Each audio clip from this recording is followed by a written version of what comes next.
Hi, Sandy. Hi, Curtis. You have to tell me about your John Belushi connection. It's a very long story. I'll try and give you a Reader's Digest version. It has been written in print many times and in lots of interviews. I have no problem telling this story. I've been telling it since it happened. And tell my listeners, they're dying to hear. Um, it starts, just to put it all together, just to fill in some empty space. I was living with a bass player for the Robert Cray band, and he was in Robert Cray band, and his name was Richard Cousins, and I was in a band called the Nighthawks, two bands. So we were popular in Eugene, and we would play at a venue called the Eugene Hotel in their ballroom there. The Okay. reason I'm telling you, you'll see why. And Okay. then we also would play in the lounge of the Eugene Hotel. So we had a Ah, gig there. And Robert has his band, and I'm in my band. And we put both bands together. And we did a double review, rhythm and blues review, in the ballroom of the Eugene Hotel. ah, Richard and I lived together. In about 2 weeks, we did this gig that I'm going to tell you about. It's how I met Belushi. Richard Cousins comes up to me and goes, I guess there's a movie in town and Robert's got a part in it. I was like, really? And that's about it. It was just like, oh, we kind of tripped on it for a while. And, a couple of weeks went by and now we're playing in this ballroom and we're doing a gig. And on Friday night, Robert Cray opened up and I finished. And on Saturday night, the Nighthawks, my band, opened up and Robert would finish. And during my set on Saturday night, a basically a cocaine dealer came up and yanked on we all know who he is because everybody gets their blow from him, right? And he walks up and yanks on my pant leg and yells at me in the middle of a song, hey, Belushi wants to meet you. Well, I don't know what he's talking about. I thought he sneezed or something. Like, what? Belushi wants to meet you. Hey, man, Belushi wants to meet you. I have no idea what he's talking about. all right. For the simple reason that Richard and I don't own a television, and secondly, we work Saturday nights. That's the cream gig for any musician. Of So course. I never saw Saturday Night Live, and I have no idea who John Belushi is, nor do I care. And so he's yelling at me, Belushi wants to meet you, and I told him in no certain terms to bug off. And at the end of the set, I get off the stage and I'm walking towards some friends of mine. And this guy, his name was Richard as well, but he was about 5 feet tall. And we used to call him Little Dick. And he was the dealer, right? So he walks towards these friends and he grabs me and goes, Belushi, like this, like ta-da. And I come up and I shake his hand and I don't know who he is, like hi, and I would say he's about 5'4" and he's very stocky, like this. And that I can picture it in my head. I shake his hand and I go like this. I go like, yeah.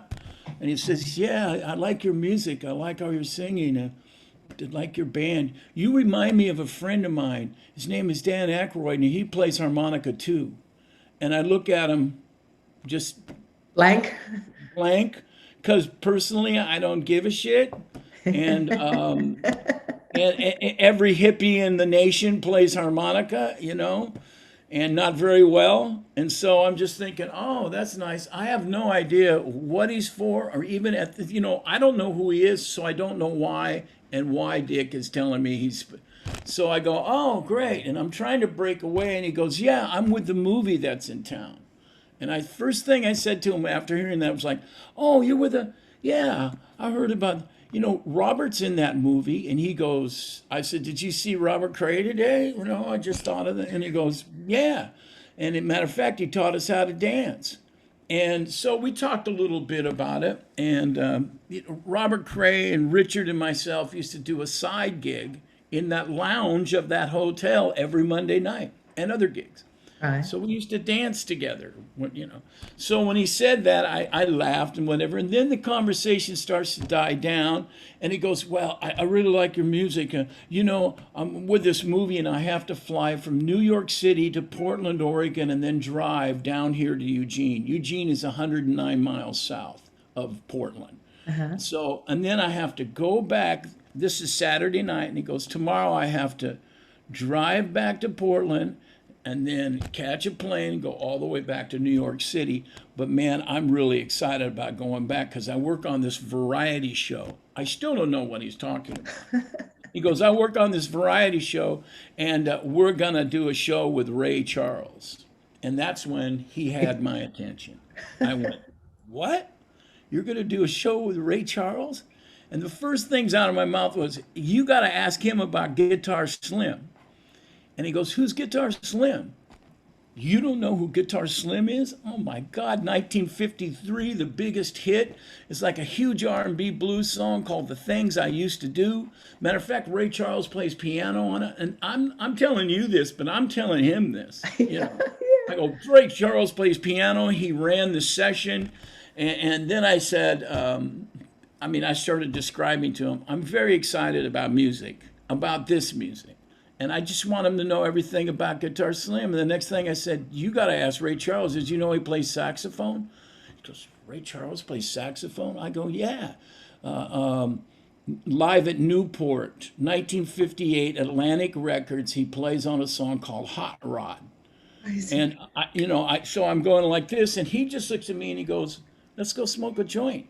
So we're in a hotel, we go up and he has a room or something, or somebody gave him one, probably because he's John, I don't know. But next thing I know, I'm in a room and we spend about a half an hour shooting the breeze, smoking weed, and I'm late to the next show, which is, But the thing is we exchanged, and about 4 days later, he calls me up and says, Curtis, Judy Jacqueline, that's his wife, he says, Judy is making dinner, and would you come and join us for dinner and bring your records?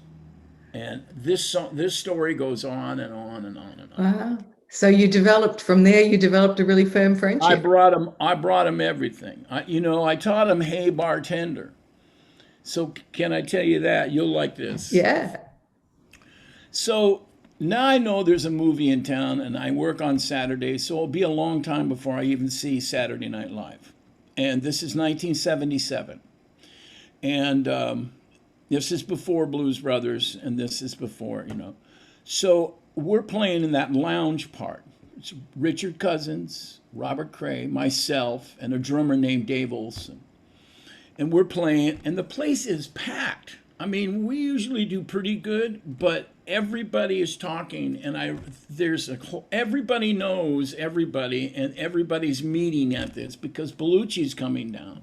And I still don't know how popular or, how good this guy is, really, as a comedian and a writer. So, but we noticed that the crowds are surging. There's this movie in town, right? So we play a set and we get off. And it's at the end of the night, and Belushi comes up and says, Curtis, hey. Now, by this point, I'm going over and playing him records and stuff. He goes, can I sit in with you? And I said, sure. I'm kind of like, I don't know if this guy can play or do anything. So I said, sure. You were just being polite. Yeah. So I said, sure. What do you want to do? He goes, Jailhouse Rock. And I was like, no, we're not going to jam Jailhouse Rock. To me, that's corny. And I said, that's corny. And he goes, how about Johnny Be Good? And I said, no, everybody and their dog does Johnny Be Good. I tell you what, I'll bring you a record. I'll find something for you. And I found Hey Bartender. Literally, I don't even know if he can play, but show you the truth, I wanted to do the song. So I brought him the song over to his house, and he dug it. The following Monday, we play there every Monday. He's there. The place is packed. And he goes, I learned the song. Can I sit in? I said, yeah. I'll tell you what, we'll play our set, and then I'll call you up for the last song of the set.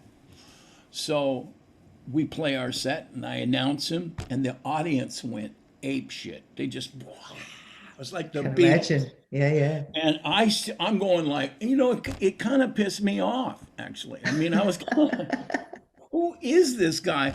And he gets up on stage, and we started off, and Sandy goes, ba ba ba da da, went balling the other night, ba ba ba da da, got drunk and I got real tight. Well, he goes like this, ba ba ba da da, went balling the other night.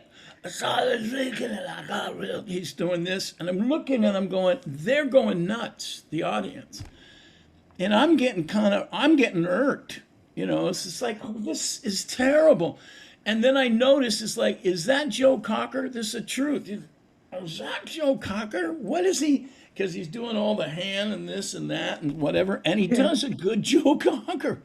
And I'm looking at him and I'm just like, so at the end of the song, the audience goes berserk. I jump off, kind of like, I don't know what just happened, but I didn't think it deserved that. I had no idea the connection. So he goes, hey, and he goes, what'd you think? And so I said, is that Joe Cocker? Were you just doing Joe Cocker? He goes, yeah, I do him in that show. I was telling you that. I do an imitation on that. But I go, okay, so let me get this straight. You're John Belushi, and you're doing a song by Floyd Dixon, and you're singing it like Joe Cocker. And so I reached out, and we're standing right here in the middle of the dance floor, and I tap his chest, and I go, you need to be yourself. If you're going to do this music, you got to come from yourself. And I touched his heart. Like, you got to come from here and be yourself. That's who you are. And this is what he did. He goes, yeah, you're right. And that's it. That's really the only, besides bringing him music and hipping him to who was who and whatever, and him coming and watching me play many times, that's all I really told him. Amazing. The thing about John is that he was in person. Like, I'd go over to his house, and he wasn't like a funny guy all the time like you think, but he's a serious writer and a serious in his craft. I went to his house one of the times to visit and, bring him records or hang out. And so we had made friends. He goes, here, sit next to me. So I sit down, I go, what are you doing? He goes, I'm watching Gunsmoke. And he saw, here's the television right there, it's right in front of us. And we're sitting on a couch, and he goes, I'm watching Gunsmoke. And every bit actor that came on the program, he would mimic. And I realized he was riffing. Like, so someone would come on and go, fan mail, hey, there's mail call for Mr. Dillon. And he'd go, mail call for Mr. Dillon. And he'd say, and he knew every character actor. He goes, oh, that's so-and-so. He's a great man. He's in this and that. And he knew all the character actors, and he'd mimic them. And he'd copy their voices. I mean, even Miss Kitty, he'd step in, he'd like, oh, she's this and that. Mail call for Mr. Dillon. He'd go, mail call for Mr. Dillon. Wow. So I was just sitting here. It was like listening to a record and practicing guitar. Right. He was watching Gunsmoke. Practicing voices. Right. Yeah. But was that the last time we ever saw Joe Cocker come out of it? Yeah, the first and only. Well, of course, later on, with YouTube and stuff, I finally saw it. Or there's VHS had, I never really paid that much attention to Saturday Night Live. I've seen a bunch of them, a handful of them, but so he said my name on Saturday Night Live. Well, and I believe there's a dedication to you on the album cover too from the Blues Brothers, right? Yes. And Cab Calloway plays a character named Curtis. So I became friends with John until he died, and I'm friends now with Jim Belushi, and I know Dan Aykroyd. I've met probably 5 or 6 times over my career. He's the nicest person. I've done his show a couple of times, and you had a pretty big impact on old John. I would say, I was told this, and then we'll move on. Yeah. Move on. I was told this. He goes, yeah, my friend, I told you about him. And I remember this. I'm at their dinner table, and I went over there a few times and had dinner. He goes, my friend Dan was trying to get me into the blues, and I wasn't into it. And he goes, and that's because he has an idea. And basically, and this will knock you out. Dan Aykroyd's from Toronto, Canada. Uh-huh. And he was already into the blues. And he championed a band called the Down Child Blues Band. And that band had two brothers in it.